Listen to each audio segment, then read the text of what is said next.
सुमन शाम को घर लौटी तो राजेश घर आ चुका था। बेटा ध्रुव दौड़ता हुआ मम्मी के पास आया। मम्मा, आप आज मुझे लेने स्कूल नहीं आए। मैंने आपका बहुत वेट किया। सॉरी बेटा, वो मुझे बहुत जरूरी काम आ गया था। तुमने खाना खाया? अब तक भूखा थोड़ी बैठा रहेगा। मैंने उसे खाना भी खिला दिया, दूध भी पिला दिया है। पता नहीं तुम तो कहाँ रहती हो सारा दिन, बच्चे की कोई फिक्र ही नहीं है। सुमन कमरे में चली जाती है। राजेश उससे कमरे में बात करता है। क्या बात है सुमन, क्या तुम किसी बात से परेशान हो? अगर तुम्हें कोई परेशानी है तो मुझसे कहो, शायद मैं तुम्हारी हेल्प कर सकूं। मौका अच्छा है, राजेश से कुछ पैसे ले लेती हूँ, मेरे काम आएंगे। वो मैंने तुम्हें बताया था ना, मेरी बेस्ट फ्रेंड है ज्योति। वो एक सिंगल मदर है और आजकल वो बहुत परेशान चल रही है। मैं उसी से मिलने चली गई थी। उसे पैसों की जरूरत थी तो वो मुझसे कुछ पैसे मांग रही थी। बहुत अच्छी दोस्त है पर समझ नहीं आ रहा कि मैं उसकी मदद कैसे करूँ। राजेश, क्या आप मुझे 50,000 रुपए दे सकते हो? मैं ज्योति की मदद करना चाहती हूँ। किसी समय में उसने भी मेरी बहुत मदद की थी। हाँ हाँ ठीक है, मैं कल तुम्हें बैंक से निकाल कर दे दूंगा, टेंशन मत लो। अगले दिन राजेश ने सुमन को पैसे दे दिए। राजेश को लगा कि सुमन ये पैसे अपनी सहेली ज्योति की मदद के लिए ले रही है, पर यह सच नहीं था। सुमन ने पैसे अपनी सहेली के लिए नहीं।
खिलाई थी, प्लीज पापा।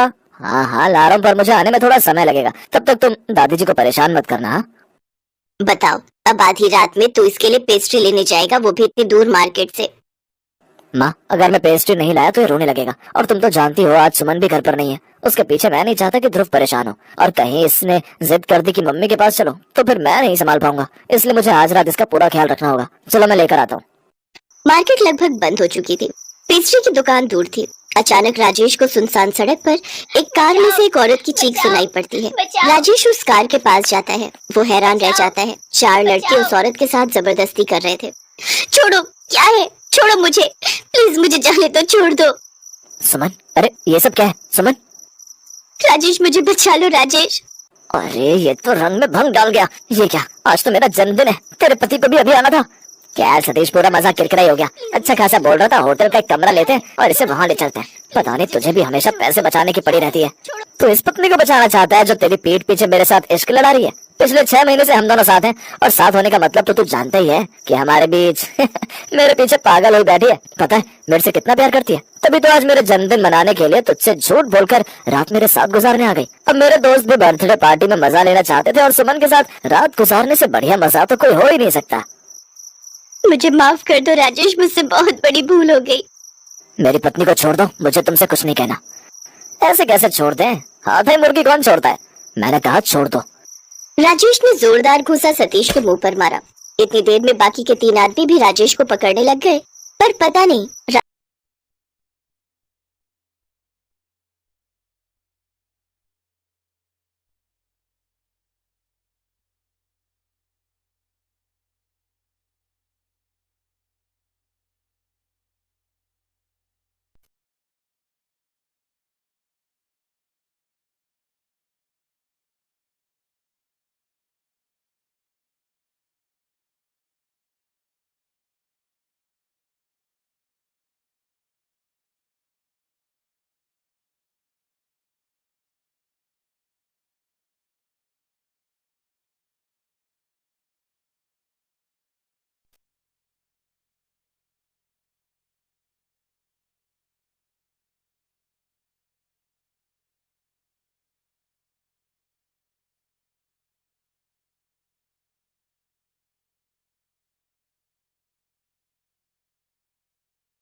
कि वो उसे कुछ कह पाए।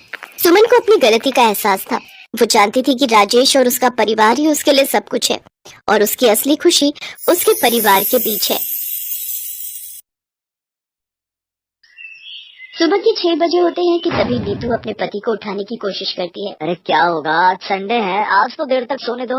अरे चलो उठ भी जाओ ना, अभी सभी घर वाले सो रहे हैं, उनके उठने से पहले हम जल्दी से कराते हैं। अरे क्या कराते हैं, तुम्हें जो करना है अकेले कराओ, लेकिन मुझे अभी सोने दो। क्यों टाइम वेस्ट कर रहे हो, जल्दी से चलो, नहीं तो सारा दिन लाइन में ही खड़े रह जाओगे। अरे जबरदस्ती है क्या, जब आ ही नहीं रही तो जाकर करूंगा क्या। अब तुम निकलो यहाँ से और मुझे सोने दो। ओहो, अगर इनके चक्कर में रही तो मैं भी पेट पकड़कर ही बैठी रह जाऊंगी। इसके बाद नीतू पेट पकड़ते हुए जल्दी से अपने कमरे से भागकर बाथरूम की ओर जाती है तो देखती है कि उसकी दोनों जेठानियाँ और छोटी देवरानी पहले से ही बाथरूम के बाहर खड़ी होती है।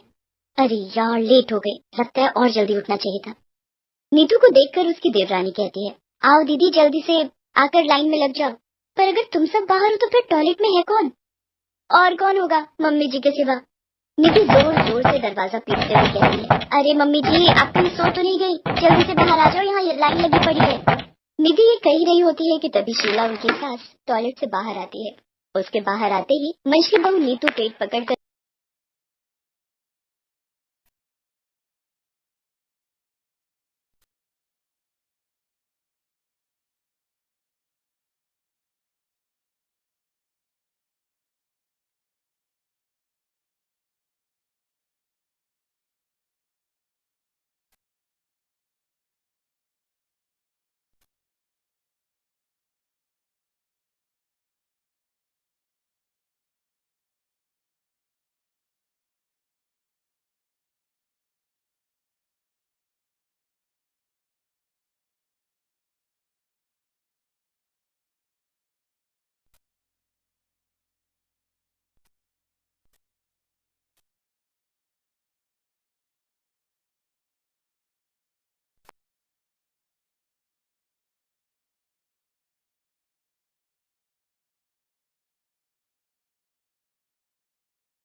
जल्दी से बाहर निकल मेरी माँ, अब तो बर्दाश्त से बाहर है सब कुछ। ये कहकर राखी फिर से दरवाजा पीटने लगती है। शीला देवी की जॉइंट फैमिली थी जिसमें उसकी 4 बहुएं थी और 4 बेटे थे और उन सबके लिए केवल एक ही टॉयलेट था। सारे घर एक ही टॉयलेट यूज करता था। वैसे कहने को तो उस घर में 2 टॉयलेट थे, लेकिन दूसरे टॉयलेट की सीट टूट रखी थी और फ्लश पूरी तरह खराब था, जिस वजह से कोई उसे यूज नहीं करता था। बेचारी सारी बहुओं का आधा दिन तो टॉयलेट में अपनी बारी आने के इंतजार में ही गुजर जाता, और ऊपर से अगर गलती से कोई मेहमान घर पर आ जाए तब तो समझो हो गई छुट्टी। ऐसे ही एक दिन दरवाजे की घंटी बजती है। तभी नीतू दरवाजा खोलती है। मैडम, रश्मि जी का पार्सल आया है। रुको, मैं अभी उसे बुलाती हूँ। रश्मि, अरे ओ रश्मि, जल्दी आ, देख तेरा पार्सल आया है। आई दीदी। ये लीजिए। पार्सल देकर कुरियर बॉय वहाँ से जाने लगता है। तभी वो रुककर उन दोनों से कहता है, अगर आप बुरा ना मानो तो क्या मैं आपका टॉयलेट यूज कर सकता हूँ? लेकिन क्यों? क्यों मतलब, ये तो नेचर कॉल है, कभी भी आ सकती है, और इस वक्त मेरे लिए जाना बहुत अर्जेंट है। दीदी, अभी कोई होगा तो नहीं ना टॉयलेट में? मैं क्या जानू रश्मि, लेकिन अब अगर इसे जोर की लगी है तो कर भी क्या सकते हैं, ले जाओ इसे। रश्मि उसको टॉयलेट की तरफ लेकर जाती है, लेकिन जैसे ही कुरियर बॉय दरवाजा खोलने की कोशिश करता है तो वो अंदर से बंद होता है। इतने में अंदर से आवाज आती है, अब कौन है बे, कम से कम यहाँ तो चैन से बैठे, तो सुबह जाने नहीं देते, दिन में भी परेशान करके रखा है। अब तो जब तक कार्यक्रम पूरा नहीं होता मैं बाहर नहीं आऊंगी। अरे दीदी धीरे बोलो, अगर गलती से किसी ने सुन लिया तो क्या सोचेगा?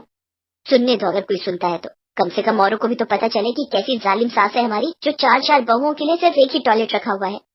इसके बाद रश्मि उस आदमी से कहती है, जी माफ कीजिएगा, लेकिन आपको थोड़ा वेट करना होगा। कोई बात नहीं जी, मुझे इनके जितनी इमरजेंसी भी नहीं है। ये कहकर वो आदमी क्रॉस लेग करके खड़ा हो जाता है, लेकिन काफी देर इंतजार करने के बाद भी जब निधि बाहर नहीं आती तो वो आदमी जल्दी में वहाँ से निकलने लगता है कि तभी रश्मि पीछे से आवाज देते हुए कहती है, अरे रुकिए तो, कहाँ जा रहे हैं आप? आप वो काम पूरा करके ही जाइए। नहीं करना मुझे कोई टॉयलेट। अगर मैं ऐसे ही वेट करता रहा तो मेरी पैंट यहीं गीली हो जाएगी। इससे तो अच्छा होगा मैं बस स्टैंड पर बने सुलभ शौचालय में चला जाऊं। ये कहकर वो आदमी वहाँ से भागता हुआ चला जाता है। रश्मि अपना सर पकड़कर बैठ जाती है। कुछ महीने ऐसे ही बीतते चले गए, लेकिन टॉयलेट की समस्या ज्यों की त्यों बनी रहती है। एक शाम जब शीला घूमने गई होती है, तभी चारों बहुएं बैठकर रोज की इस परेशानी का हल ढूंढने के विषय में चर्चा करती हैं। हे भगवान, अब क्या दिन आ गए। हमारी जो सास की चुगलियां छोड़कर टॉयलेट के ऊपर चर्चा करने बैठे हैं हम। सब हमारी सासू माँ का किया धरा है। वो सब तो ठीक है, लेकिन अब ये सोचो कि कैसे हम अपनी सास को दूसरा टॉयलेट भी ठीक करने के लिए मनाएं। ऐसे तो मानने से रही, हमें कोई तरकीब सोचनी पड़ेगी जिससे सांप भी मर जाए और लाठी भी ना टूटे। वैसे मेरे पास एक आइडिया है। क्यों ना हम में से एक का पेट खराब कर दिया जाए, जिससे सारा दिन उसका टॉयलेट में ही बीते। फिर जब मम्मी जी को टॉयलेट यूज करने नहीं मिलेगा, तभी उन्हें दूसरे टॉयलेट की अहमियत समझ में आएगी। वो तो ठीक है, पर किसका पेट खराब करे? तू अपना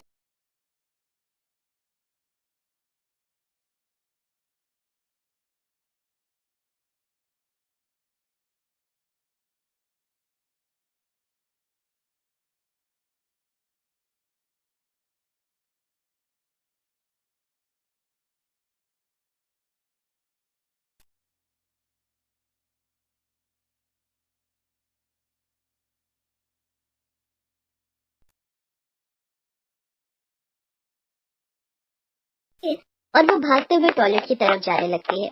लेकिन तभी रश्मि झट से टॉयलेट में जाकर अंदर से दरवाजा बंद कर लेती है। शीला दरवाजा देखते हुए चिल्लाकर कहती है, अरे करमचली, तुझे सुबह से टाइम ना लगा जो मेरे जाने पर ही घुसना था तुझे? जल्दी निकल बाहर। कुछ देर में रश्मि बाहर आती है। तभी शीला झट से अंदर जाकर फ्रेश होती है और पसीना पोंछते हुए बाहर आती है। लेकिन अभी वो अपने कमरे की ओर जा ही रही होती है कि तभी उसके पेट में फिर से गुड़गुड़ाहट शुरू हो जाती है और वो वापस टॉयलेट जाने लगती है। लेकिन तभी निधि टॉयलेट जा रही होती है कि शीला उसको कहती है, अरे ओ कहाँ चली? मुझे बड़ी जोर की आई है, जरा भी देर हुई तो तुझे ही साफ करना पड़ जाएगा। मुझे भी जोरों की लगी है मम्मी जी, आप थोड़ी देर इंतजार करो, मैं यूं गई और यूं आई। ये कहकर वो टॉयलेट चली जाती है। अरे जल्दी निकल जा, निकल मेरी माँ। कुछ देर में राखी भी वहाँ आ जाती है और वो शीला से पूछती है, क्या हुआ मम्मी जी, आपका पेट खराब है क्या? हाँ, लग तो मुझे भी यही रहा है। पेट में जोरों की गुड़गुड़ाहट हो रही है, लेकिन ये मर्जानी कब से टॉयलेट पर कब्जा करके बैठी हुई है।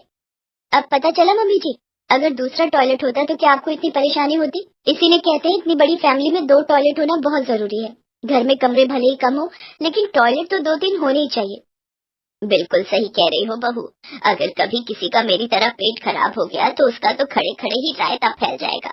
अब मुझे समझ आ गया, अब मैं कल ही दूसरा टॉयलेट ठीक करवाऊंगी। इतना कहकर शीला वहाँ से चली जाती है। तभी चारों बहुएं आपस में ताली देते हुए कहती हैं, अपना मिशन कामयाब